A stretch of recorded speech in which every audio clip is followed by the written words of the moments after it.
Hello, this is Barney Cargile with our encouraging word for today on Saturday, May the 9th, and our word for today is hurricane.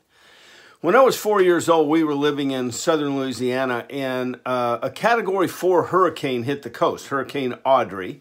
It killed 416 people, one of the worst storms of the 20th century. Now, I vaguely remember it, but it's pretty sketchy, but my dad told me about something that happened with them in the middle of the storm, and that is they were sleeping during the night, and all of a sudden he and my mom just bolted up out of bed and gasped. Not because of the noise of the storm, but because of the eerie silence. And that silence lasted for about an hour until the storm came up again.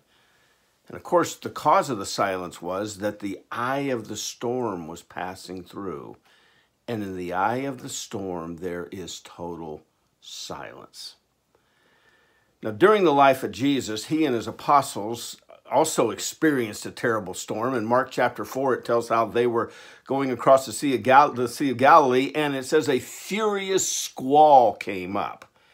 And here the apostles are, it says they were frightened. They were scared to death that they were going to die. And these are experienced fishermen that have been on the sea many times. And what's Jesus doing in the middle of this? He's sleeping. And so they go back and they wake him up and they go, "Master, don't you care that we're going to die?" And Jesus just says, "Oh, you of little faith." He gets up and he says, "Peace, be still." And he stops the storm and it's totally quiet.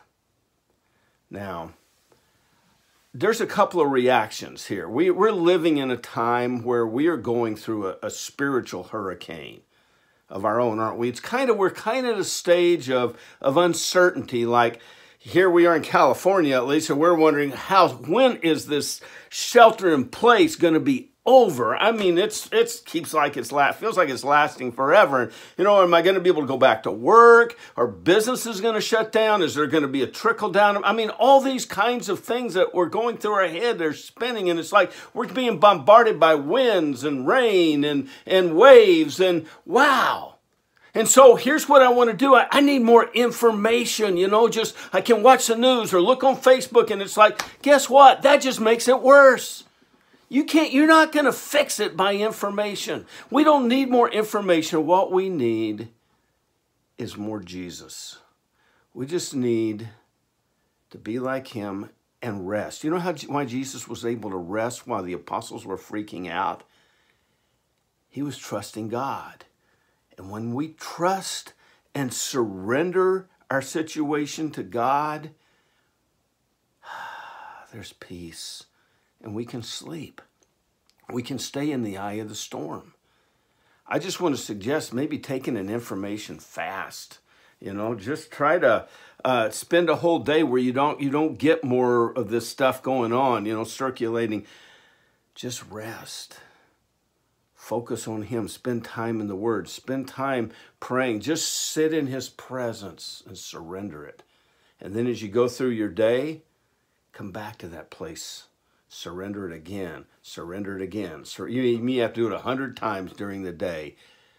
But when we live in the eye of the storm, Philippians 4 says there is a peace that transcends understanding. Some translations say a peace more wonderful than words. I like that. And that can only be accomplished when we live in the eye of the storm. And that is my encouraging word for today.